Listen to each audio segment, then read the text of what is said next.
Hi viewers, welcome to our channel. ప్రస్తుతం మనతో పాటు భరద్వాజ్ గారు సీనియర్ జర్నలిస్ట్ ఉన్నారు. వారితో ఒకసారి మాట్లాడదాం. సార్ నమస్కారం. నమస్తే. సార్, అల్లు రామలింగయ్య గారు సినీ నటులు అండ్ నిర్మాత. సో 3 తరాలుగా సినీ ప్రేక్షకుల్ని ఆయన తన హాస్యంతో అలరించారు సార్. సో ఇవాళ ఆయన వర్ధంతి. మరి ఈ సందర్భంగా ఆయన సినీ ప్రస్థానం గురించి సార్ మీ మాటల్లో. ఆయన పాలకొల్లు, ఆయన స్వగ్రామం.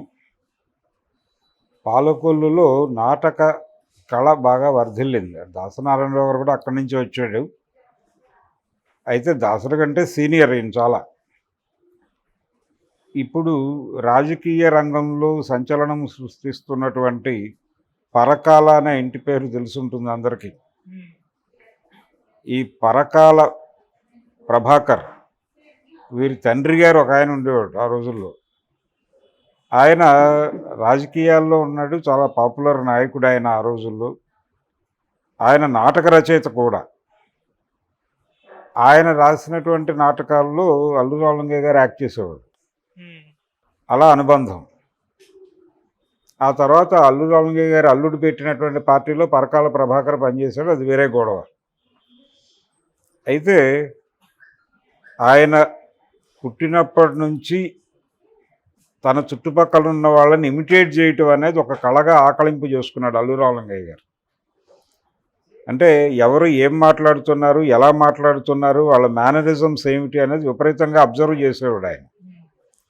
అబ్జర్వ్ చేసి యాజ్ ఇట్ ఈజ్గా దాన్ని డూప్లికేట్ దింపేసేవాడు. ఎవరైనా వచ్చి తనతో మాట్లాడి వెళ్ళిపోగానే ఇమ్మీడియట్గా వాడు ఏం మాట్లాడాడో అది చేసి చూపించేసేవాడు. అలా ఆయన కళాకారుడిగా చాలా చిన్నప్పుడే ఆయనకు పాపులారిటీ వచ్చేసింది. ఈ పాపులారిటీతో ఊళ్ళో వేసే నాటకాలను జడ్జి చేసేవాడు ఆయన 10 ఏళ్ల వయసులోనే. ఎవరు బాగా చేస్తున్నారు, ఎవరు డైలాగ్ బాగా చెప్తున్నారు, ఎవరు చెప్పట్లేదు, చెప్పకపోవడానికి కారణం ఏమిటి కూడా చెప్పేవాడు. అంటే ఆ క్యారెక్టర్ చేసే నటుడు ఆ క్యారెక్టరు ఏ సమాజంలో ఉంది అనేది గుర్తుంచుకోవాలి, అది తెలుసుకోవాలి అనేది ఇతని అభిప్రాయం, అల్లు రామలింగయ్య అభిప్రాయం. అలాగే మనం స్టేజ్ మీద పెర్ఫామ్ చేసే ప్రతి క్యారెక్టర్కి ఒక కులం ఉంటుంది, ఒక మతం ఉంటుంది, దాని తాలూకా కొన్ని లక్షణాలు ఉంటాయి.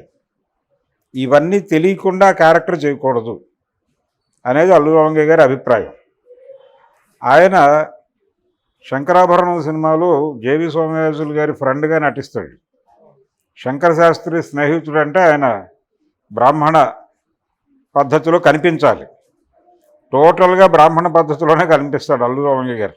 ఆయన డిక్షను, డైలాగ్ డెలివరీ పద్ధతి మొత్తం యాజ్ ఇట్ ఈజ్గా అలాగే ఉంటుంది. అదే రామలింగయ్య గారు ఇంకొక సినిమాలో ఇంకోలా ఉంటాడు. ఆ పక్క సినిమాలో సప్తపదిలో రాజులు క్యారెక్టర్ వేసాడు ఆయన.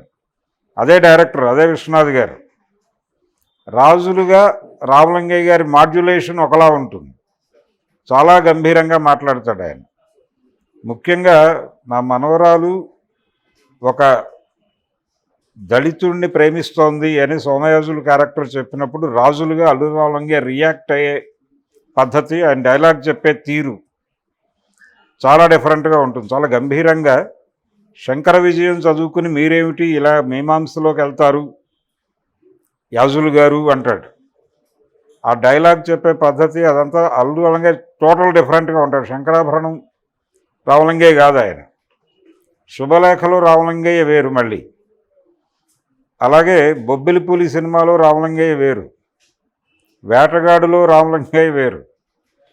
ఇలా ఆయన ఏ క్యారెక్టర్ చేస్తే ఆ క్యారెక్టరు ఏమిటి, అసలు అది సమాజంలో దాని ఉనికి ఏమిటి, ఎక్కడ బతుకుతుంది, అది ఇక్కడి నుంచి దాన్ని స్టడీ చేసి ఇవన్నీ పలికిస్తాడు ఆ క్యారెక్టర్లో. అది రామలింగయ్య గారి ప్రత్యేకత. అలా ఆయన చిన్నప్పుడు వాళ్ళ ఊళ్ళో భక్త ప్రహ్లాద అనే నాటకం వేస్తుంటే చూసి అందులో బృహస్పతి క్యారెక్టర్ చేస్తున్న కుర్రాడు సరిగా యాక్ట్ చేయట్లేదని ఆ క్యారెక్టర్ అతను చెడగొడుతున్నాడు, నాతో వేయించోనా కాంట్రాక్టర్ని అడిగాడు ఈయన. నీకు ఆ క్యారెక్టర్ ఇవ్వనన్నాడు వాడు. 3 రూపాయలు లంచం ఇస్తానని చెప్పి 3 రూపాయలు లంచం ఇచ్చి ఆ క్యారెక్టర్ చేసి తన్ని తాను ప్రూవ్ చేసుకున్నాడు ఆయన. అలా రంగస్థలం మీదకి వెళ్ళిన తర్వాత ఈ పరకాల పట్టాభి గారు వీళ్ళందరి నాటకాల్లో చేస్తూ, పినిశెట్టి శ్రీరామూర్తి గారు కూడా ఆ ప్రాంతానికి చెందినవాడే. ఆయన నాటకాల్లో కూడా ఇంకొక క్యారెక్టర్ ఉండేది. ఇలా మొదలైన సందర్భంలో ఈయన్ని గరికపాటి రాజారావు గారు స్టేజ్ మీద చూశాడు. చూసి ఈ పరకాల వారి నాటకంలోనే పెళ్ళిళ్ళ పేరయ్య క్యారెక్టర్ చేశాడు ఆయన. చేస్తూ ఉండగా ఇలాంటి క్యారెక్టర్ ఉంది నా సినిమాలో, పుట్టిల్లు అనే సినిమా ప్లాన్ చేస్తున్నాడు ఆయన, గరికపాటి రాజారావు గారు. ఓకే. ప్లాన్ చేస్తూ అందులో ఆ పెళ్ళిళ్ళ పేరయ్య క్యారెక్టర్కి ఇతనైతే బాగుంటాడు అని చెప్పి ఇమీడియట్గా అప్రోచ్ అయ్యాడు. ఏమైనా నీకు ఇంట్రెస్ట్ ఉందా, నేను సినిమా తీస్తున్నాను అని. గరికపాటి రాజారావు గారు అంటే ఆ రోజుల్లో ప్రజానాట్య మండలి నాయకుడు, ఆయన చాలా పాపులరు, డాక్టరు, సినిమా యాక్టరు అన్నీ. ఆయనంతటి వాడు అవకాశం ఇస్తున్నాడు అనేసరికి రామలింగయ్య గారు మీతో పాటు వచ్చేస్తున్నాను నేను అన్నాడు ఆయన. జమున గారికి కూడా అదే మొదటి సినిమా. జమునకి అల్లూరి రామలింగయ్యకి వీళ్ళిద్దరికీ అదే మొదటి సినిమా.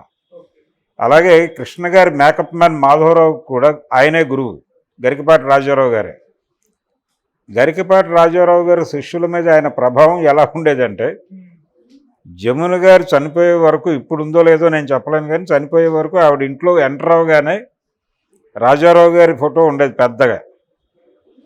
అలాగే కాకరాల గారి ఇంట్లో కూడా గరికపాటి రాజారావు గారి ఫోటో చాలా పెద్దది ఉంటుంది. అలాగే కృష్ణ గారి పర్మనెంట్ మేకప్ మ్యాన్ మాధవరావు గారి ఇంట్లోకి ఎంటర్ అవగానే రాజారావు గారు కనిపిస్తాడు. అల్లూరి రామలింగయ్య గారి గెస్ట్ హౌస్లో కూడా గరికపాటి రాజారావు గారి ఫోటో ఉంటుంది పెద్దది. ఇంత ప్రభావం వేశాడు ఆయన శిష్యుల మీద. అలా రాజారావు గారి ద్వారా సినిమాల్లోకి ప్రవేశించిన తర్వాత ఆయనకి హెచ్ఎం రెడ్డి గారు మంచి వేషమే ఇచ్చాడు.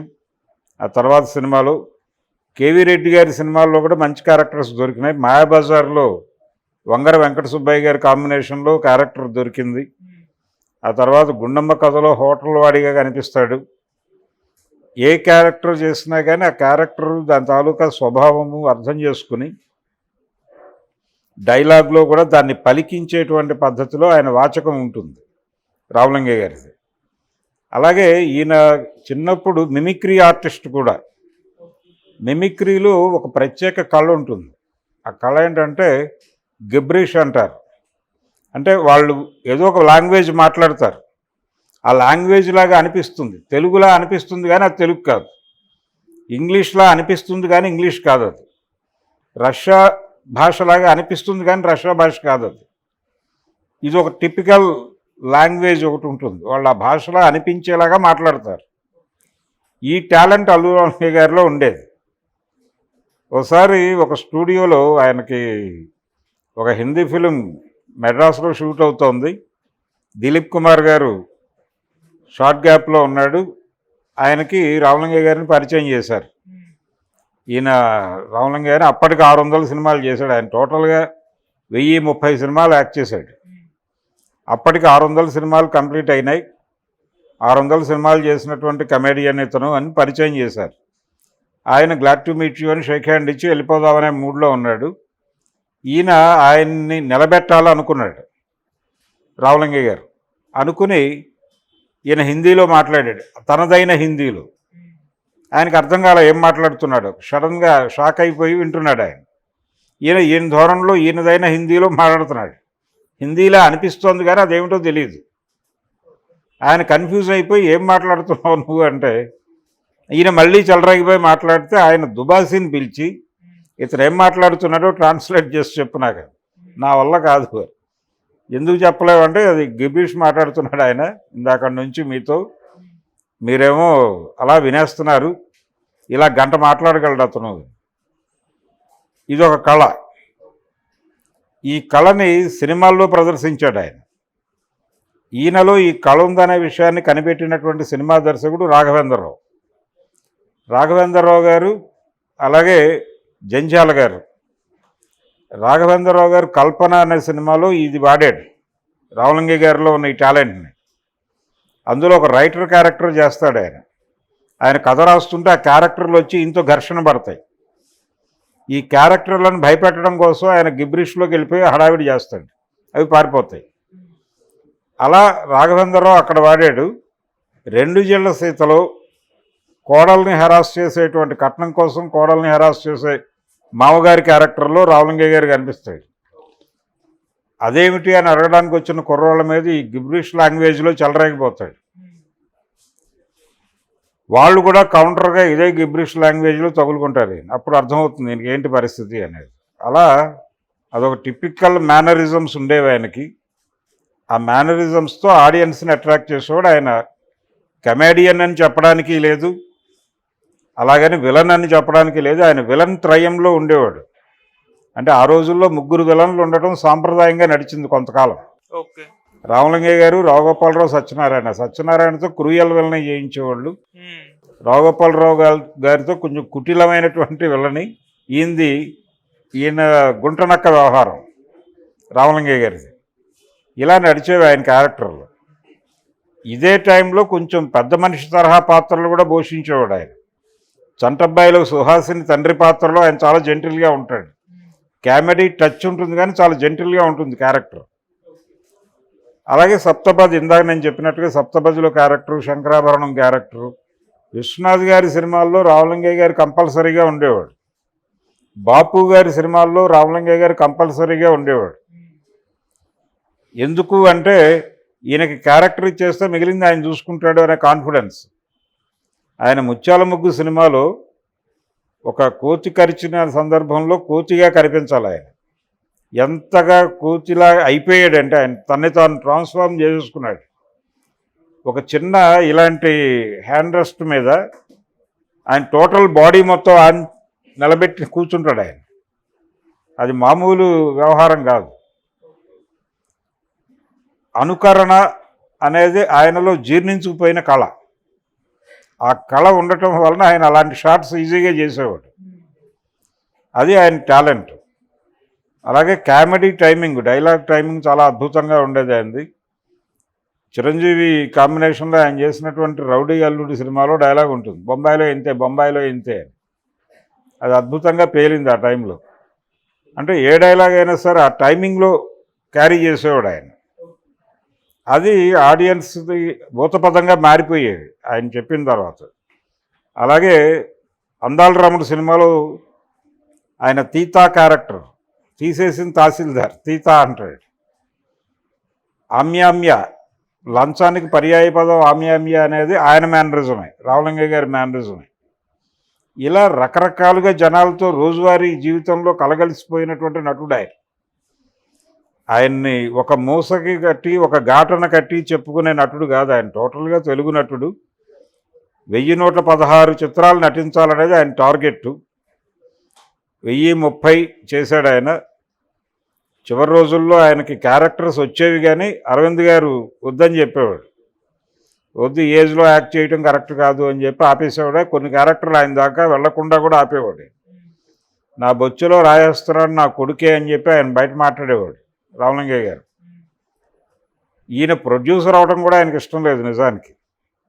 ఏదో ఒక ఉద్యోగంలో కుదురుకుంటే చాలు తన కుమారుడు అనుకున్నాడు ఆయన. కానీ ఏదో ఒక వ్యాపారం చేయాలి అనే కార్యక్రమంలో అరవింద్ గారి ఆలోచనలు ఉండేవి. ఆ టైంలో దాసరి గారు అంటే గురువు ఎక్కువ ఉండేది ఆయనకి, రామలింగయ్య గారికి. దాసరి గారు చెప్పాడు, ఒక ప్రయత్నం చేయని, అది ఫెయిల్ అయితే అప్పుడు ఎలాగూ నీ మార్గంలోకి వస్తాడు కదా, ఏదో అనుకుంటున్నాడు చేయని అని చెప్పి శివాజీ గణేషన్ గారి తంగ పథకం సినిమాని బంగారు పథకం అనే పేరుతో తెలుగులో డబ్ చేశారు. దానికి రామలింగయ్య గారి ఫ్రెండ్స్ కూడా డబ్బులు పెట్టారు. అది పెద్ద హిట్. తెలుగులో 100 రోజులు ఆడింది ఆ సినిమా. దాంతో అరవింద్ ప్రొడ్యూసర్గా నిలబడ్డాడు. ఆ తర్వాత గౌరవం అనే సినిమా శివాజీ గారిదే. ఆ సినిమాని తెలుగులో గౌరవం అనే పేరుతోనే డబ్ చేశారు. అది కూడా సక్సెస్ఫుల్గా వెళ్ళింది. ఆ తర్వాత బంట్రోతు భార్య అనే సినిమా, స్ట్రైట్ సినిమా దాసరి గారి డైరెక్షన్లోనే చేశారు. ఆ తర్వాత అదే దాసరి గారు అదే అరవింద్ కోసం దేవుడే దిగి వస్తాయనో సబ్జెక్ట్ చేశాడు. చాలా అద్భుతమైన టాపిక్ అది. అంటే కృష్ణుడు ఇప్పుడు ప్రపంచం ఎలా ఉందో చూద్దామని వస్తాడు. వస్తే ఈ ప్రపంచంతో కృష్ణుడు పడ్డ కష్టాలు ఏంటి అనేది సినిమా. ఓకే. రామకృష్ణతో జయించారు కృష్ణుడి క్యారెక్టర్, సత్యనారాయణ క్యారెక్టర్ ప్రధానం. రామలింగయ్య గారి సినిమాల్లో సత్యనారాయణ గారికి ప్రత్యేక పాత్ర ఉండేది. వాళ్ళిద్దరికీ మధ్య ఫ్రెండ్షిప్ బాగుండేది. వాళ్ళిద్దరికీ కలిసి వ్యాపారాలు కూడా ఉండేవి. మెడ్రాస్లో ఒక ప్రివ్యూ థియేటర్ ఉండేది వాళ్ళకి. ఇలా ఆయన తన సినిమాల్లో సత్యనారాయణకి డెఫినెట్గా క్యారెక్టర్ ఉండేలా చూసుకునేవాడు. శుభలేఖ సినిమా టైటిల్స్లో మా సత్యనారాయణ అని పడుతుంది. ఇప్పుడు కూడా చూడొచ్చు యూట్యూబ్లో. మీ చిరంజీవి మా సత్యనారాయణ అని పడుతుంది. అంటే అల్లుడు చిరంజీవి బయటపడే, సత్యనారాయణ మా బ్రదరు అనేది ఆయన ఉద్దేశం. ఇలా ఉండేది ఆయన ధోరణి. అందరితోనూ కలిసిపోయి ఉండేవాడు. అలాగే నిర్మాతల పట్ల చాలా బాధ్యతగా ఉండేవాడు ఆయన. డబ్బులు సంపాదించటం కూడా చాలా సిస్టమేటిక్గా ఖర్చు పెట్టేవాడు ఆయన. పిసినారితనం అని ప్రపంచం అనుకునేది, కానీ తన జాగ్రత్తలో తాను ఉండేవాడు. అంటే ఏ నెలైనా ఇల్లు గడవాలంటే అడ్వాన్సులతో కథ నడిపించేసి ఒరిజినల్ ప్రైమ్ అమౌంట్ అక్కడే ఉంచేవాడు. ఎక్కడైనా పెద్ద సైట్ ఏదైనా ఉందనుకుంటే వీళ్ళందరి దగ్గర కలెక్ట్ చేసి వెళ్ళేది కొనుక్కునేవాడు. ఇది రామారావు గారి దగ్గర నుంచి అడాప్ట్ చేసుకున్న పద్ధతి. ఆ పద్ధతిలోనే ఆయన అరవింద్కి ఒక రకంగా మంచి ప్లాట్ఫామ్ ఏర్పాటు చేశాడు ఆయన కొడుక్కి. అలాగే ఆయన ఇంకో కుమారుడు అతను చనిపోయినప్పుడే ముత్యాల ముగ్గులో ఆ సీన్ చేస్తున్నాడు ఆయన. అది ఆపేసి వెళ్ళిపోదాం అనుకున్నాడు. ముళ్ళపూడి వెంకటరమణ గారు కూడా చెప్పాడు వద్దని. కానీ కాంబినేషన్ ఉంది, రావుగోపాలరావు గారు వీళ్ళందరూ ఉన్నారు, ఇది చేసేస్తే అయిపోతుంది కదా, క్లోజ్ అయిపోతుంది ఆ క్యారెక్టర్ అని చెప్పేసి అంత బాధలోనూ అంత కామెడీ చేశాడు ఆయన. అలా ఒక నిజమైన నటుడు రామలింగయ్య గారు. 82 ఏళ్ల జీవితం అయింది. 82 ఏళ్ల జీవితం, 1030 సినిమాలు నటించాడు ఆయన. అందరు హీరోలతోనూ నటించాడు దాదాపుగా. ఎన్టీఆర్ దగ్గర నుంచి మొదలు పెడితే ఎన్టీఆర్, ఏఎన్ఆర్, కృష్ణ, శోభన్ బాబు, చిరంజీవి వీళ్ళందరితో అంటే దాదాపు 4 జనరేషన్ల హీరోలతో నటించాడు ఆయన. అదొక రేర్ ఇది ఆయనకు సంబంధించి. ఆయన మంచి గాయకుడు కూడా. అయితే సినిమాల్లో ఆయన పాడే ప్రయత్నం చేయలేదు. బాలసుబ్రహ్మణ్యం ఆయన అనుకరించేవాడు. ఈ ముత్యాలు వస్తావా ఈ పాటలన్నీ ఆయన బాలు పాడినవి. ఆయన రామలింగయ్య గారిని ఎక్కడి నుంచి అనుకరించేవాడు అంటే ఆయన స్టేజ్ మీద దేశం 12 సార్లు నారాయణమ్మ నేను చుట్టూ తిరిగి వచ్చానే నారాయణమ్మ అని ఒక పాట పాడేవాడు రెగ్యులర్గా రామలింగయ్య గారు. ఆ పాట ఆయన పాడిన పద్ధతిని అడాప్ట్ చేసి ఆయన గొంతుని ఇమిటేట్ చేసి ఈయన రక్తి కట్టించేవాడు బాలసుబ్రహ్మణ్యం. అలా ఆయనే పాడాడేమో అనుకుంటారు, కానీ ఆయన కాదు, బాలుయే పాడాడు. ఆయన సినిమాల్లో పాడలేదు, బయట రంగస్థలం మీద మంచి సింగర్ ఆయన, విడిగా పాడేవాడు. ఇలా చాలా రేర్ కాంబినేషన్ ఉన్నటువంటి నటుడు ఆయన. పొలిటికల్ చైతన్యం ఉండేది ఆయనకి. అలాగే ఆయనకి హోమియో వైద్యం ఇంట్రెస్టు, అది నేర్చుకున్నాడు స్వతహాగా. ఆయన చదువుకోలేదు కానీ నేర్చుకుని వైద్యం చేసేవాడు. మెడ్రాస్లో ఒకసారి ఎన్టీఆర్ గారికి కూడా ఏదైనా హెల్త్ ఇష్యూస్ వస్తే అవుట్డోర్లో ఉన్నప్పుడు ఆయన వెంటనే ఈయన్నే పిలిచేవాడు. పిలిచి బాబు నాకు ఏదో చిన్న ఇష్యూ మొదలైనట్టుంది, కొంచెం నువ్వే చూసుకోవాలి అని. అలా రిలేషన్ ఉండేది రామారావుతో ఆయనకి. ఇలా డాక్టర్గా ఆయన స్వతంత్ర సమరయోధుడు కూడా. రాజకీయ చైతన్యం ఉండేది. పాలిటిక్స్ డిస్కస్ చేసేవాడు ఆయన సెట్స్లో. అలాగే రాజారావు గారి స్నేహంలో, రాజారావు గారి శిష్యర్కంలో కొంత కమ్యూనిస్టు రాజకీయాలు కూడా అబ్బాయి ఆయనకి. ప్రజానాట్య మండలితో కొంత సాన్నిహిత్యం ఉండేది. ఇలా బహుముఖమైనటువంటి వ్యవహారం ఆయన. ఇంట్లో మాత్రం చాలా స్ట్రిక్ట్గా ఉండేవాడట ఆయన, విపరీతమైన స్ట్రిక్ట్గా ఉండేవాడు. అది ఒక సందర్భంలో సురేఖ గారు బహిరంగంగానే చెప్పింది. ఆవిడ మా నాన్న ప్రపంచానికి కమెడియన్ కానీ మాకు విలన్ అని. అలా ఆయన ఇంట్లో చాలా స్ట్రిక్ట్గా ఉండి పిల్లలు ఏదైనా తేడా చేస్తే కొట్టేవాడు. అరవింద్ గారిని పెళ్ళైన తర్వాత కూడా కొట్టిన చరిత్ర ఉంది. అలా ఒక అంటే లైఫ్ని నిర్దిష్టంగా చూసి నిర్దిష్టంగా డిజైన్ చేసుకుని తను చేసే పాత్రల్ని ప్రాపర్గా డిజైన్ చేసుకుని అన్ని విధాల పరిపూర్ణత సాధించినటువంటి నటుడు ఆయన రామలింగయ్య గారు. 2004లో కన్ను మూసాడు ఆయన. 2004 జూలై 31వ తారీఖున కన్ను మూసాడు. 2004 అంటే ఇప్పుడు దాదాపు ఆయన వెళ్ళిపోయి 20 సంవత్సరాలు. 20 సంవత్సరాల్లో అనేక మార్పులు, అనేక చేర్పులు. ఆయన మనవడు ఇప్పుడు పాన్ ఇండియా హీరో. ఇది టోటల్గా అల్లు వారి